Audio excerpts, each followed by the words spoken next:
EQC was ill-prepared to deal with the widespread damage of the Christchurch earthquakes, and as a consequence, its reputation has been left in tatters, with many seeing the Commission as uncaring, miserly and inefficient.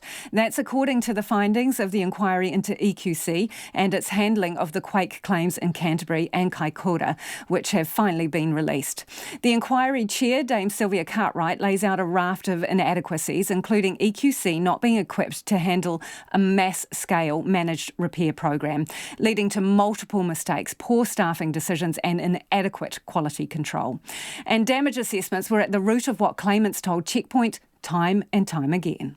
EQC turned up when they had finished. I raised concerns about there being liquefaction under the house, and he told me that he had looked under the floor, and I just said to him, "You're a liar." It was incredibly frustrating, really disheartening that the government-run organisation could be doing this to me. We trusted the process and the government to look after us, and then we realised that they were not on our side, and that's a bit sad. They ignored cracks in the foundation. We went from being a rebuild to being undercaps in this maze of delay and denial. One was a school teacher from Brisbane. The second assessor was a carpenter from Auckland. 10 years on from the earthquakes and I'm no further to getting my claim settled. And all the time I was with EQC, nobody ever looked at the underfloor. The first assessment of the damage to our house was totally incompetent. It took 3 years and going through 8 different people to finally get an engineer to say that the damage to the foundations was earthquake related.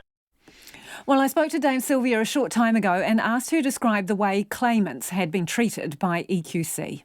They were left feeling very demoralised, distressed, sometimes doubly traumatised, first by the earthquakes and then by their experiences with EQC. I have to add, though, that this was largely inadvertent, of course, on EQC's part.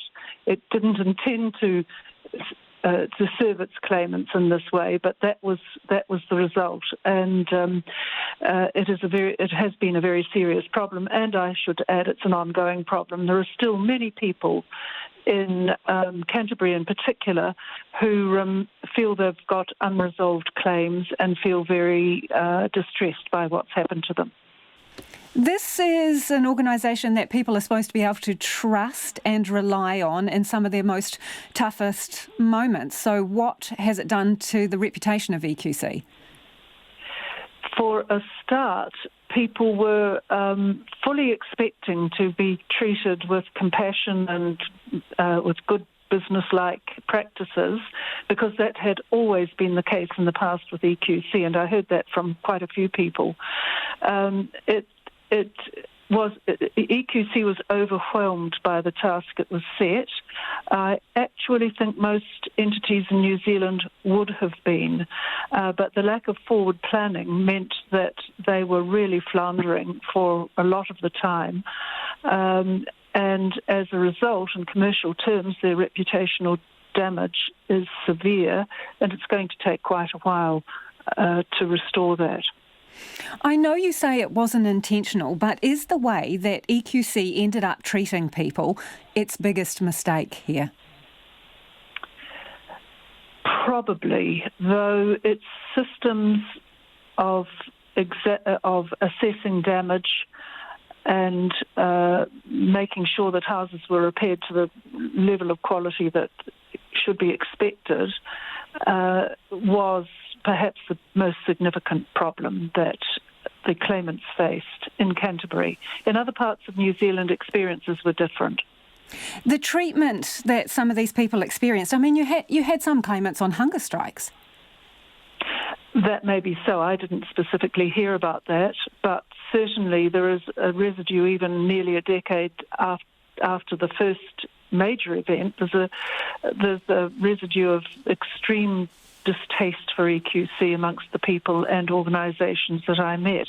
And I should add that that's not just from people who feel let down. I've discussed my terms of reference with a wide range of groups and people, not just claimants, and even former EQC staff and others who were closely involved in the repair and rebuild project spoke of their feelings of being let down by EQC. In your recommendations, you address the issue of treatment of people. You say that claimants should be treated respectfully, fairly and professionally with a sensitivity to post-disaster pressures. You also say that communication from EQC should be honest, transparent and empathetic. Do you really have to tell a Crown entity to be honest? I didn't intend to suggest that they were being dishonest, but it should be open. And my main concern in that area was the risk-averse approach that EQC took to providing claimants with their own information. And this is an issue with a number of areas of New Zealand life, of course, that the privacy provisions in our legislation make people very risk-averse. And so in the end, people were having to take official information requests to get information about the progress with their own repairs on their own properties, and that is clearly ridiculous. So that's the sort of mismanagement that I was directing my comments at. You also have suggested that they should treat people with respect and fairness. Again, is that really something that we have to tell a Crown entity to do? No, but don't forget that they had to pull in literally hundreds of staff who had not had the training that their core staff had, and they were not always ideally suited to the role.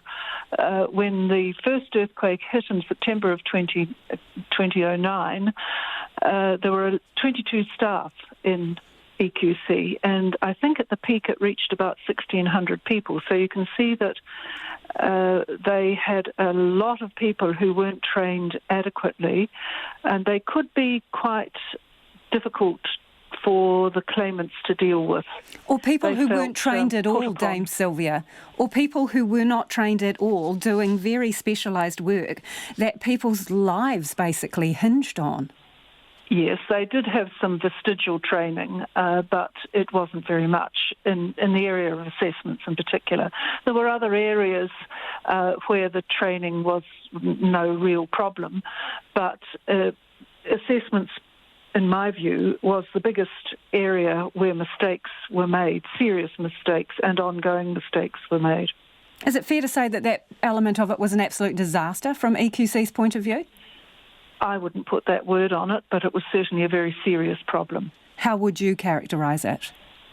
A very serious problem, and it could have been anticipated better. And again, I have to qualify my comments by saying that EQC had not planned for nor anticipated a role in running and organising one of the biggest repair and rebuilding projects that New Zealand has ever faced. It had done some preliminary exercises to test its capability in much, much smaller earthquakes, numbering in the tens, not the thousands, and had decided it wasn't equipped, didn't have the right skills and expertise, and was doubtful that it was within its legislative mandate. So it hadn't planned for that. It had informed government of that too. It hadn't planned for it at all, so it wasn't ready to take on such a massive project. And that is Dame Silvia Cartwright, who's the chair of that public EQC inquiry.